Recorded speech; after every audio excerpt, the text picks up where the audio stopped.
special needs child was physically abused by her school teacher, by an administrator, due to retaliation. That's the allegation. Let me highlight the story. Let's put up a full picture. This young princess, her name is Amaria Clark. That's Amaria Clark in her home. A 7-year-old Florida girl has reported being bullied at school, saying her perpetrator was not another student, but her teacher. Her mother has hired a lawyer and plans to sue the school district after hearing about the teacher's alleged abuse and spotting bruises believed to be from the incident on her daughter's body. This story gets deeper. The teacher, who is a white woman, her name has been redacted from the police report obtained by the Miami New Times. This teacher has served the Miami-Dade County Public Schools for over 45 years. You have a 45-year educator here, okay? On September 29, 2021, Amaria Clark, the young girl I just showed you, a former student of the Air Base K-8 Center School in Homestead, Florida, told her mother that her teacher impeded her from getting on the school bus by gripping her wrist so forcefully that it left a mark. Guess what? There are witnesses. There are witnesses to this abuse. Witnesses, including Clark's older brother, saw the teacher pull the little girl down the bus steps and publicly accused her of stealing a cell phone, okay? Ada Clark, that's the victim's mother, says she was made aware of the incident after the children came home. She said, when my child gets off the bus, other children were all around me telling me what happened. It didn't make sense. But by the time I got to Amaria, her arms told it all. Now, I want to pause at this moment to highlight a fact that has been unreported. Other school teachers saw the bruising on this child and said nothing. Nobody called the parent and said, we see bruising on your child. We need you to come to the school. We need to figure out what's going on. Nobody went to the 7-year-old and said, honey, what happened? What happened right here? Nobody. Other 7 and 8-year-old children told the mother what happened to her child. That's how she found out, okay? All right, there's more to this story. The mother took the girl to the children's hospital, which she is supposed to do, took her to the urgent care unit and reported the assault to the Miami-Dade County Police Department, did everything she was supposed to do as a responsible mother. In their report, the police write that they did observe red bruises on the child's hands and wrist also. So you have the story being corroborated by the local police department. They said, yes, there is actual bruising here. Williams also alleges in the lawsuit filed on behalf of the family that Amaria's 14th Amendment due process and equal protection claims have been violated. The teacher's actions were also a violation of the American with Disabilities Act, assault and battery, false imprisonment, displayed negligence, and infliction of emotional and physical distress on a child. All true in my humble opinion. Then the school district gets involved. Now, what do you think the school district did? I mean, this is horrific. You have physical marks, you have multiple eyewitnesses, you have direct testimony of the 7-year-old child. What do you think the school? I could tell you what the school did. The school did absolutely nothing. The school did everything to protect their ass and say, fuck the kid and what happened to the kid. I know because I've been through it. They don't care. Like, I fought hard as hell. I stood up for my son. I went against the school district because they was wrong. You can go up there 1,000 times, and you know what they do? Especially if you have a kid with special needs, they make your child look like they're a problem child. Like if they're a terrorist, like if something's really, really, really, really, really wrong with them, when in reality, y'all don't do y'all job right. Y'all don't even got the funds to do y'all job right. Because what's crazy is, I've said it before, the school district of Philadelphia was never able to pay that lawsuit. It took the cyber school that my son was attending that runs through donations to pay their lawsuit. Please. We need more parents to stand up. What's going on? Why won't more parents stand up especially for occasions like this. We hear them, we hear them cry. We hear them do this. We hear them, say about everything when they're behind a goddamn screen. Why wait? Why wait for your child to end up in a hospital? Why wait for your child to be in a casket? Why wait for your child to be behind bars for y'all to actually make a fucking stand? I really cannot make sense of this. Can somebody please make that shit make sense? Why? If more of us come together, if more of us stand up, more shit can get done. But it's too many people complaining and not enough action.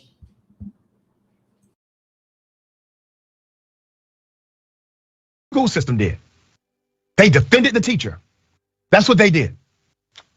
The school district released a statement saying the teacher did nothing wrong. What?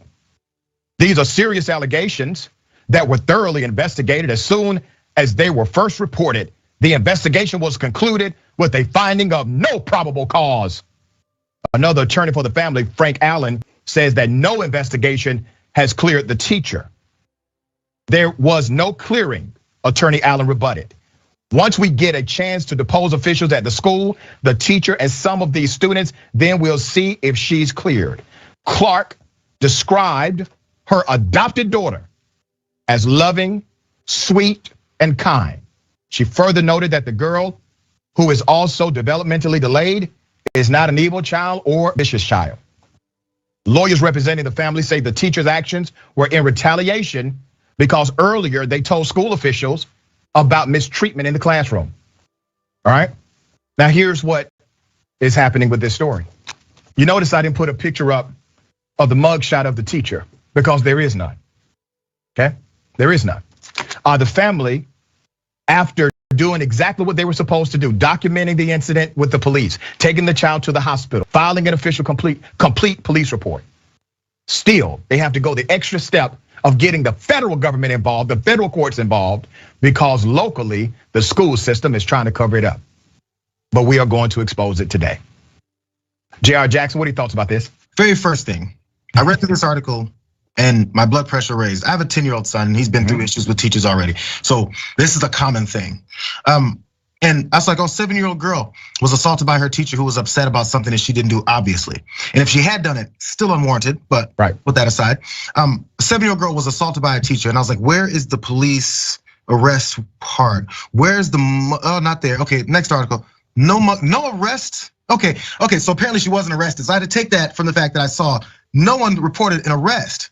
And then I was like, well, the parent is saying she's gonna sue. I said, sue and see her in jail? I'm trying to figure when this is gonna get to the point where it's criminal activity, because that's exactly what it was. So what is it about being anywhere near school grounds or a school bus that would allow them to think this is something that's just off of the charts of normalcy or normal when it's actually the furthest from that?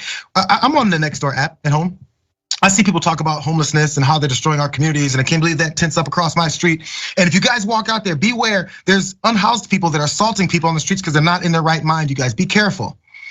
What do we have to say about a woman who's in charge of children and then she assaults one of them in front of others on the spot in public? Are the police called immediately, and do they show up and snatch her and throw her on the ground and put handcuffs on her and say, you're one of these outrageous, off the wall people who's assaulting children that didn't know this was coming their way? Should they be watching their backs like the people on my Nextdoor app tell me to? Because she should.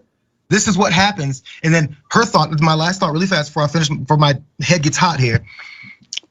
She said that she stole a cell phone, and this is apparently a retaliation.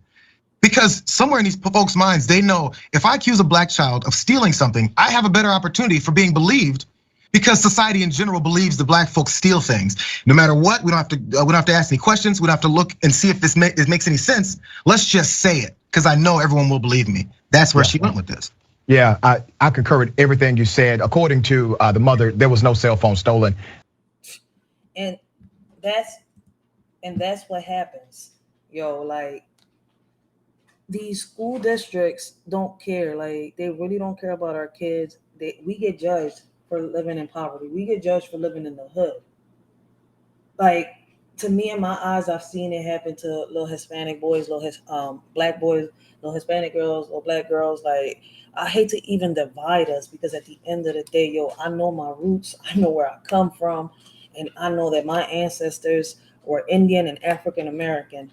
Like, I'm mixed in so many ways that it's not even a joke, right? But when you're in the hood, and yo, it's crazy because my son went through it. Like, he experienced it. And that's something that as a mother, I could tell you that I wish it on no other mother to watch your child get dragged, judged, and brought down and put down just because of where he lives, just because of his history, just because of who he is or where he's from. Listen, just because my child is special needs doesn't make him any different from me and you. Just because my child is Black or Hispanic doesn't make him different from any of the other kids that are in that school. But see, people turn everything into racism. And that's why I have put the Tom McDonald song in the beginning. Because us knowing what's going on, we're not making a stand. I want to know, what are we so scared of?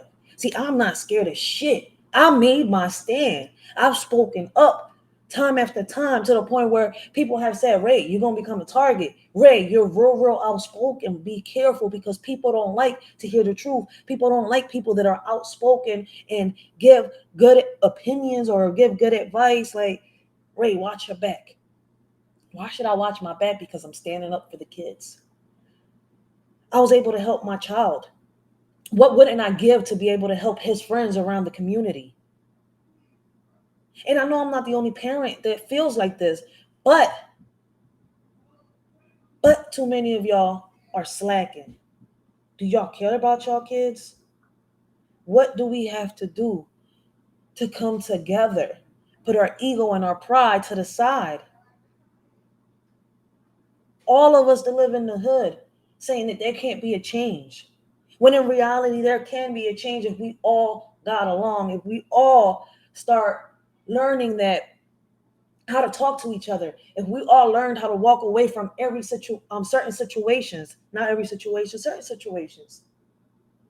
I had to teach my son that.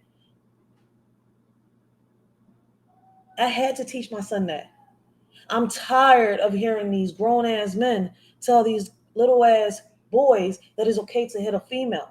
I had to teach my son that it's not okay, because some females will sit here and rumble you and not give a fuck and then scream rape or abuse. And they was the one that started it.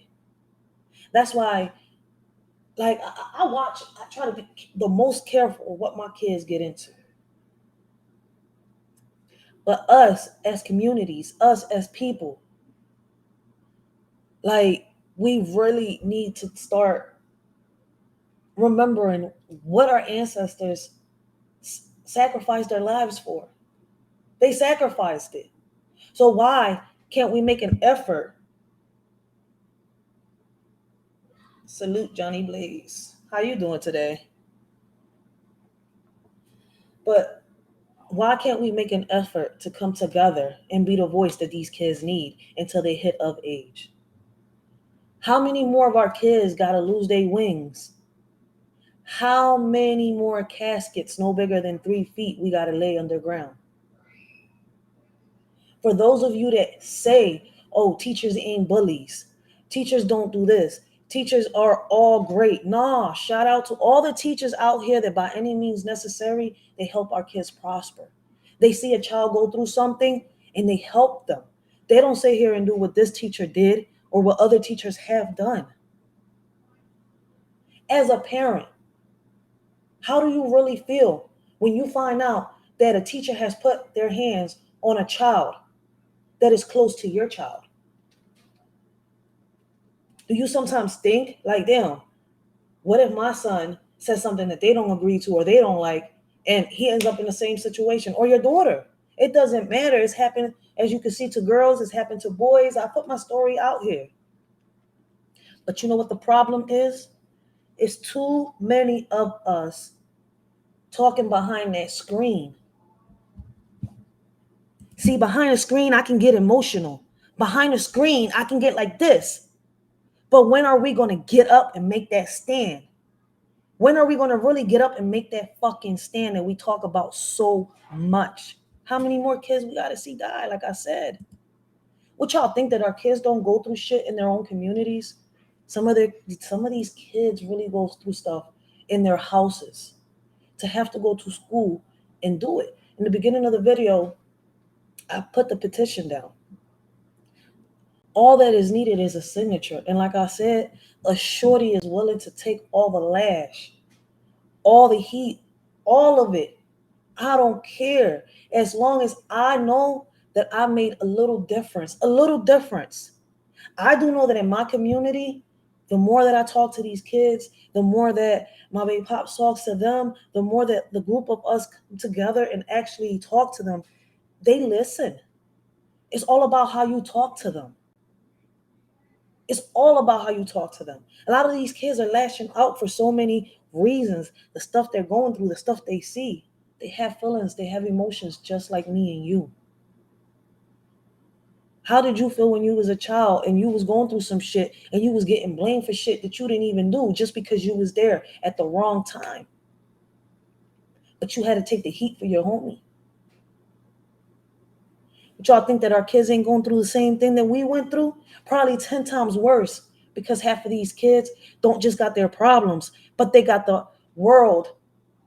How can I say it? They got their parents' problems on their shoulder too. They got their parents' world on their shoulder. And it's not fair to them.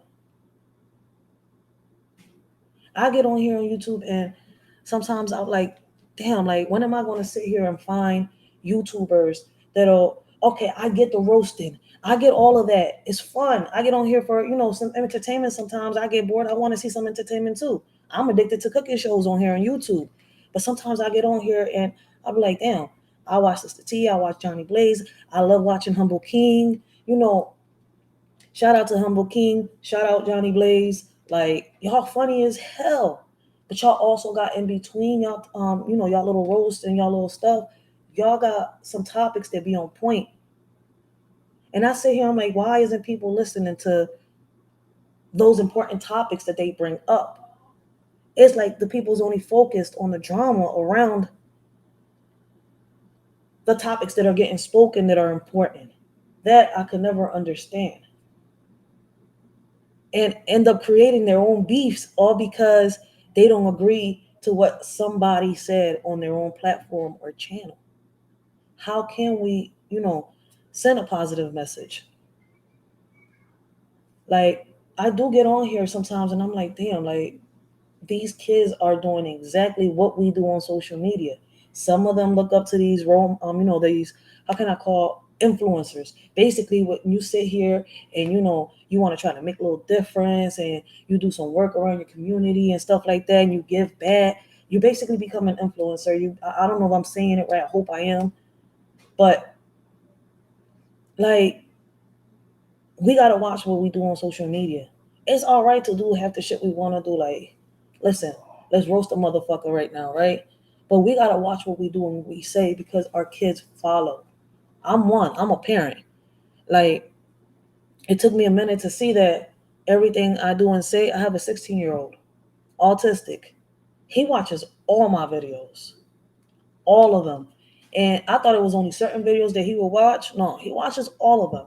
And guess what? He also listens to the people that I also watch, certain content creators. And I'm sitting here, I'm like, he wants to learn. Like, he wants to get different opinions from different people. Like, he's not going to follow what they're saying, but I get what he's trying to do.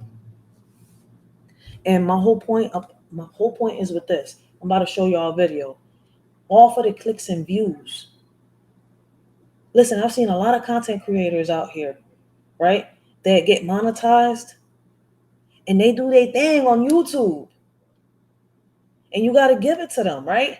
But they don't take it as far as to try to get arrested or, try to get themselves killed on social media. I want y'all to take a look at this video. I want y'all to take a look at this video.